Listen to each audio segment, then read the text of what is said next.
Innal malaikata, sungguhnya malaikat tidak masuk ke dalam rumah kalau di rumah itu ada berhala, patung. Tapi malaikat yang tidak masuk itu malaikat rahmat, malaikat maut masuk. Semoga sehat selalu Pak Ustaz. Amin. Kami mencintaimu. I love you too.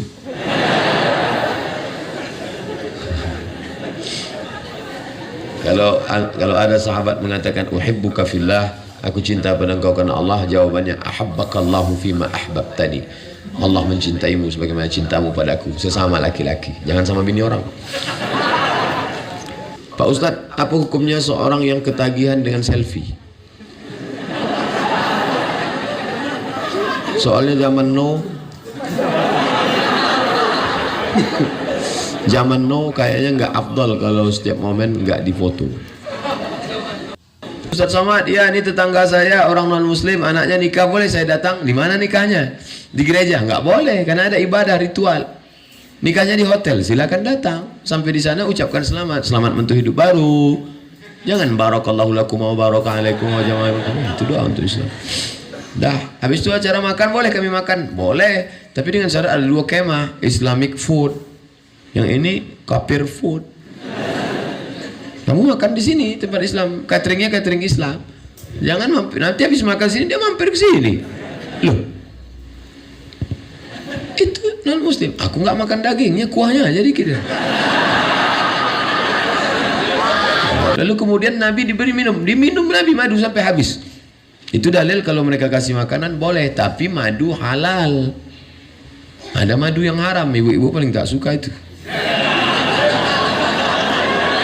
Katanya kalau mau ngetes madu itu asli apa tidak, bawa pulang ke rumah. Kalau istri marah, asli itu katanya. Berguru, sebenarnya ketika orang berguru, punya guru, punya kitab, dia sedang bertarekat, dia sedang jalan. Hanya saja jalan ini ada yang naik mobil, ada yang naik pesawat, ada semua yang datang kemari sampai. Ada tadi yang naik sepeda, ada yang naik ojek, ada yang naik gojek, ada yang naik grab, ada yang naik kapal selam, ada yang naik, semua sampai.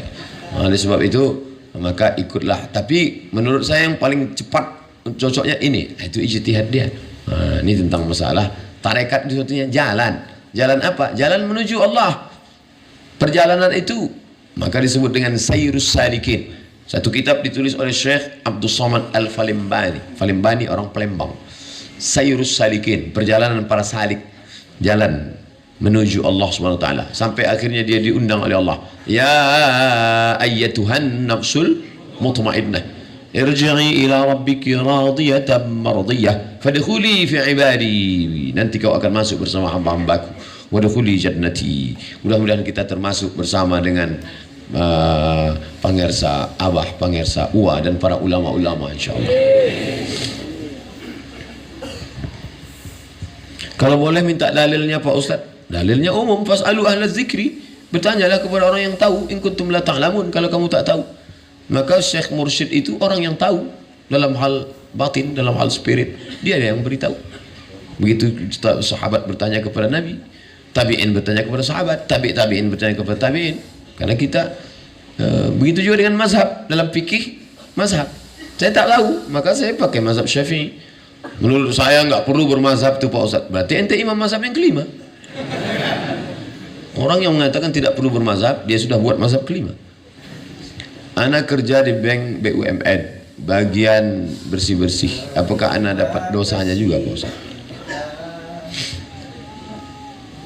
La'anallahu akilar riba, Allah melaknat yang makan riba, wa mukilahu yang diberi makan riba, wa katibahu pegawai pencatat penulisnya, wa syahidaihi menjadi saksinya. Saya sarankan carilah kerjaan lain yang tidak ada syubhat, yang bersih. Karena kalau kita makan yang syubhat, yang haram, menjadi hijab. Banyak pun kita berzikir terlinding gara-gara makan haram. Suatu ketika Ibrahim bin Adham makan korma. Biasanya bisa dia sholat Maghrib di Makkah, sholat Isya di Madinah. Malam itu tak bisa. Dia heran, kenapa? Padahal tak ada makan haram. Rupanya siang tadi dia makan biasanya satu tumpuk korma itu 7. Dia beli, hari itu tukang jualnya salah hitung, dia buat 8. Makan satu saja yang begitu bisa rusak hijab kita dengan Allah. Jangan heran terhalang, gelap. Ilmu tasawuf bukan ilmu fikih, halal, haram, makruh, mubah. Tapi dia ilmu menjadi penghalang al-wusul ilallah, al-arif billah, menjadi penghalang untuk mengenal Allah. Ini ilmu namanya zauq. La ya'rif man lam yadhuq. Orang tak tahu kalau tak pernah merasakannya. Rasa, ilmu rasa. Bagaimana rasa Ustadz ketika minum teh di Jawa Barat? Pahit. Beda sama di Sumatera, tehnya manis. Lama saya termenung tadi, kenapa teh di sini tak ada yang manis? Sampai akhirnya nampaknya Kiai Aang tahu apa yang ada dalam hati saya. Beliau sendiri menjawab. Apa kata beliau? Ustadz, jangan heran kalau di sini teh tidak manis, karena orang Jawa Barat manis-manis. Wih, itu ternyata rahasia. Rasa tidak bisa diceritakan dengan kata, karena kata terlalu miskin untuk mewakili rasa. Oleh sebab itu ketika para ulama tasawuf bercerita tentang rasa, akhirnya dia didustakan orang. Anal haq. Maka disebut itu dengan syatahat. Syatahat. Allah fi jubbati, Allah dalam jubahku. Pada saat itu dia sedang bercerita tentang rasa. Bapak-bapak pun ketika cerita tentang rasa, istrinya nggak nyambung. Adinda, kan ku nanti kau 1000 tahun lamanya. Kata istrinya, abang bilang 1000 tahun, 50 aja udah batu. Karena rasa tidak bisa diwakili dengan, maka ungkapkanlah dengan la ya'rif man lam yadhuq. Oleh sebab itu, rasakan bagaimana makan nikmat, rasakan manisnya zikir. Tadi Kiai mengatakan bersenda gurau dengan Allah dalam hati orang beriman. Qalbul mu'min baina asabi'ir rahman. Hati orang beriman antara jari jemari Allah Subhanahu wa taala. Di dalam hati itu juga benci, dalam hati itu juga cinta, dalam hati itu juga marah, dalam hati itu juga bersemayam ma'rifatullah. Oleh sebab itu kita mau hati ini bersih, jangan sampai kena makanan riba, makan haram tadi. Kalla bal rana ala qulubihim. Ada satu titik dalam hati mereka, satu titik menodai hati mereka. Kalau kita beli kuali wajan putih dari aluminium, silver, yang pertama kali hitam adalah hatinya. Ketika kita letakkan mau masak dodol, yang pertama kali hitam adalah bagian tengahnya. Setelah lama-lama hitam-hitam, ujung-ujungnya telinganya pun hitam. Begitu juga kalau orang banyak makan haram subuhat ini, terus akhirnya hitam. Kalaupun dia punya jamaah, kalaupun dimuliakan orang, sebenarnya istidraj, sedang dimainkan oleh setan. Dipanjangkan umur, diberikan kuasa, diberikan jamaah banyak. Maka saya kalau sudah ketemu jamaah dalam hati saya, ini nikmat atau istidraj ini? Tadi keluar dari masjid, salam tadi. Dalam hati saya bilang, ini nikmat atau istidraj? Jangan-jangan aku sedang dimainkan Allah dengan sesuatu yang aku sangka nikmat padahal istidraj. Senantiasa muhasabah diri. Sanastadrijuhum min haitsu la ya'lamun. Kami permainkan mereka dengan istidraj. Kami panjangkan umurnya, kami berikan harta banyak, kami buat dia masyhur, padahal kami sedang mempermainkan dia. Nauzubillah. Senantiasa muhasabah diri. Senantiasa. Kalau kau sedang bersalaman dengan orang, tanganmu dicium orang, jangan pernah kau merasa kau lebih mulia. Orang yang mencium itulah lebih mulia. Karena dia sedang mengamalkan sunnah Nabi. Karena dia sedang memuliakan ulama. Adapun engkau belum tentu lebih mulia daripada dia. Ketika dalam hatimu ada terbersit bahwa kau lebih mulia, la yadkhulul jannah, tak masuk surga. Man kana fi qalbihi, siapa yang dalam hatinya mithqala habbatin min khardalin min kibrin, ada sombong sebesar biji sawi. Bagaimana kita dalam memilih teman? Saya punya banyak teman yang suka mabuk-mabukan. Mereka tak pernah menawari atau mengajak saya untuk minum alkohol, karena mereka tahu saya tak suka. Bagaimana Pak Ustaz? Apakah pertemanan saya itu? Maka bertemanlah dengan orang baik-baik. Mujalasatus salihin, tombo ati, ono 5 perkara nih. Yang kelima, mujalasatus salihin, duduk dengan orang saleh. Duduk dengan tukang las, mungkin kita tidak kena apinya, tapi bau kita paling tidak bau karbit.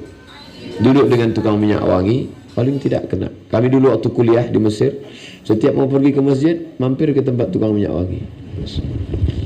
Agak 3 toko lah mampir, dapat minyaknya. Haji. Halal. Kalau masuk kita ke tempat tukang ikan, ikannya tak dapat, bau ikannya dapat. Oleh sebab itu jangan sampai saya mau ngajak mereka, Pak Ustaz. Apakah kau kuat? Kalau kau kuat, oke, lanjutkan. Kalau tidak, jangan sampai engkau seperti tukang pancing dilirikan ikan. Kau sangka kau akan mancing dia, ternyata ikan paus, kau dimakannya. Hati-hati. Apa hukumnya memelihara anjing, Pak Ustaz? Man iqtana qalban, siapa yang memelihara anjing, bukan anjing untuk berburu. rusa untuk makan, bukan pula anjing untuk menjaga kebun, tanaman, takut diambil babi. Hanya untuk hobi melihara. Dikurangi satu hari amalnya sebesar Bukit Uhud. Bukit Uhud itu panjangnya 7 km. Bukit Uhud. Memerah dia kalau petang disinari matahari. Tegak di atas Bukit Jabal Rumat, tempat pemanah, lihatlah Bukit Uhud. Satu hari amalmu dikurangi 7 km. Sementara amalmu sebesar bisul. Berarti kau setiap hari min. Apakah benar jika kita melihara anjing setiap hari kita akan dikurangi? Betul. Ada satu lagi. Kenapa setiap membaca dari wadduha pakai takbir? La ilaha illallah wallahu akbar. Bismillahirrahmanirrahim wadduha. Karena ketika itu lama wahyu tidak turun. Sampai-sampai Ummu Jamil istri Abu Lahab mengejek, wadda'aka syaitan. Muhammad, setanmu sudah meninggalkan engkau. Dijawab Allah, ma wadda'aka rabbuka wa ma qala. Allah tidak meninggalkanmu. Bertakbir Nabi ketika turun surat Ad-Duha. Allahu Akbar. Nabi senang turun surat Ad-Duha. Jibril, kenapa lama betul engkau turun? Sampai aku diejek istri Abu Lahab. Aku lama turun karena ada bangkai anak anjing di bawah tempat tidur. Sampai akhirnya Khawlah mengambil dengan batang sapu. Bangkai anak anjing saja Jibril tak mau turun, apalagi anjing herder 2 ekor. Apakah malaikat itu takut sama anjing? Malaikat tidak takut sama anjing, tapi malaikat tidak mau satu majelis dengan najis. Malaikat besar, uli ajniatin, punya sayap, masna 2 sayap, wasulasa 3 sayap, warubah 4 sayap. Anjing kecil, disentilnya aja pingsan anjing. Baru dia berteriak aja mati itu anjing. Semoga sehat selalu Pak Ustaz. Amin.